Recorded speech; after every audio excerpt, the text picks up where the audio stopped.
Nagpabiging ang mga kabayo at baka kahit na alam nila may pagkasakim ang mga baboy at sinabi pa rin ng mga kabayo na imbitahin natin paraan ay maayos natin ang anumang hindi pagkakaunawaan at maging magkakaibigan di nga ba't ito ay isang pangkapayapaan ng ating piging at sino ang mag-iimbita. Kailangan natin ng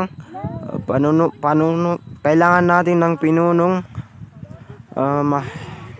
mahinahon at mabait nang siyang pupunta sa bahay ng baboy upang imitahin sila. At mahinahong baka ang ipinadala upang imbitahan ang mga baboy. Sa bakuran ng mga baboy, naglulundang ang mga biik at sabay ungol na.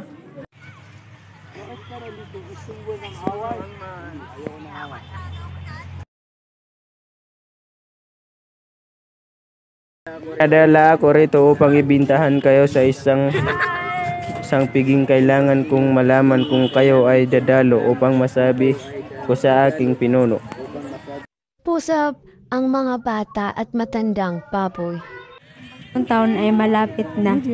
Marahil meron silang masasarap na pagkain para sa atin sa piging.